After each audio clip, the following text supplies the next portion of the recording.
अंग्रेज आया। कौन आया भाई? अरे बोलो ना। एक अंग्रेज आया और उसने पूछा व्हाट इज यूर नेम। क्या पूछा?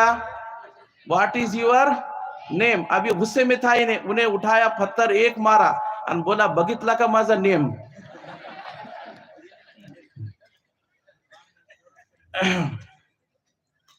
तो भाइयों, हम जो है ये जो जलसा है इस्लाह मुआशरा का जलसा है, हम अपनी औलाद की तरबियत की हम फिक्र करें, खास तौर से अपने छोटे छोटे मासूम बच्चों को हम वक्त दें कि कुछ ना कुछ वक्त हम फारिग करें, और फारिग वक्त को उस वक्त में अपने बच्चों को लेकर बैठे, उनको अच्छे अच्छे वाक़ियात सुनाएं, बुजुर्गों के वाक़ियात सुनाएं, सहाबाए किराम के वाक़ियात सुनाएं, उनके ईमान अफरोज वाक़ियात हम उनको सुनाएं, और उनके जज्बात को हम इस तरह बनाएं कि हमारे वो बच्चे जो आज छोटे बच्चे हैं लेकिन ये कल की उम्मत है, ये बच्चे आगे बढ़कर इंशाअल्लाह तबारक व ताला उम्मत बनेंगे और कौम की जो है तो क़ियादत करेंगे।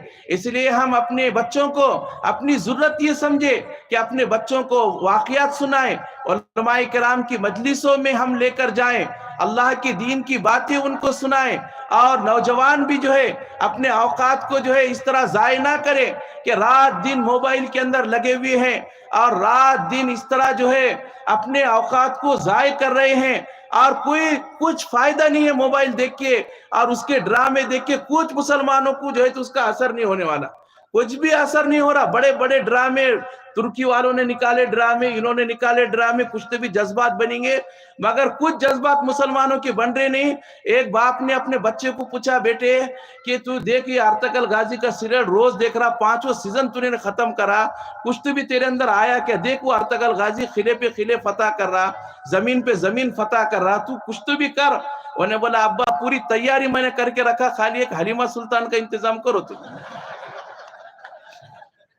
तो कुछ वो हमारी पहुंच वहां तक ही रहने वाली जब तक कि हम अपनी औलाद की तरबियत की फिक्र नहीं करते। देखो मोहम्मद बिन कासिम जब आए हिंदुस्तान के अंदर, उम्र 16 साल की उम्र थी। सलाहुद्दीन अय्यूबी रहमतुल्लाहि अलैह 19 साल की उम्र के अंदर मिस्र के हाकिम बने। अब वो देखो हमारे असलाफ को, बुजुर्गों को, तारिक इब्न जियाद रहमतुल्लाहि अलैह, इतने बड़े अल्लाह वाले के नौजवान 16 साल की उम्र में अपनी फौजियों से कहा कि ऐ मेरे फौजियों कि ये कश्तियों को जला डालो। लोगों ने कहा कि कश्तियां जलेंगी तो फिर वापस कैसे जाएंगे? कहा कि कश्तियां इसलिए आए हो तुम जिंदगी बचाने के लिए, या तो तुम फतेह हासिल करोगे और इस मुल्क के बादशाह बनोगे, या अल्लाह तबारक व ताला तुमको जन्नत का बादशाह और जन्नत का हुक्मरान बनाएगा, और अल्लाह तबारक व ताला तुम्हारे साथ वो मामला करेगा कि दुनिया में भी तुमको इज्जत मिलेगी और आखिरत में भी अल्लाह तबारक व ताला तुमको इज्जत देगा।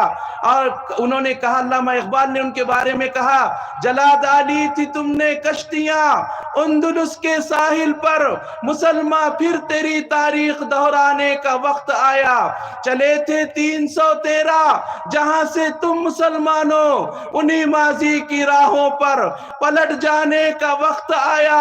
उठो सलाहुद्दीन अय्यूबी के फर्जंदो के उसी गाजी के अफसाने दोहराने का वक्त आया कि हमको वापस पलटना है जहां पर हमारे असलाफ ने हमको छोड़ा था। जैसे जज्बात उन्होंने अपनी औलाद के बनाए थे, वैसे जज्बात हमको अपनी औलाद की इस तरह फिक्र करना है कि हमारे बच्चे स्कूलों में पढ़े, हमारे बच्चे कॉलेजों के अंदर पढ़े, हमारे बच्चे दुनिया का इल्म हासिल करे, हमारे बच्चे आखिरत का इल्म हासिल करे, लेकिन सबसे पहले वो अल्लाह के दीन के मुहाफिज हो, सबसे पहले वो उनके दिल के अंदर रसूलुल्लाह सल्लल्लाहु अलैहि वसल्लम की मोहब्बत हो, उनके दिलों के अंदर कुरान की अजमत हो और कुरान से उनकी निस्बत हो कि जब तक हमारी निस्बत अल्लाह और उसके रसूल से, कुरान और उसके रसूल से नहीं होती, तब तक जो है हम कुछ भी दुनिया के अंदर नहीं कर सकते।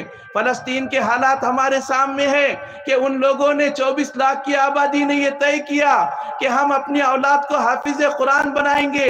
जब तक हमारी निस्बत قرآن کے ساتھ نہیں ہوتی ہے، جب تک جو ہے ہم دنیا کے اندر حاوی نہیں ہو سکتے، ہم کو کوئی بھی مٹا دیں گا۔ اگر ہماری نسبت قرآن کے ساتھ ہو جائے تو پھر ہم کو دنیا کے اندر کوئی نہیں مٹا سکتا کہ یہ عظمت باطل دھوکہ ہے، یہ کثرت کافر کچھ بھی نہیں، مٹی کے کھلونے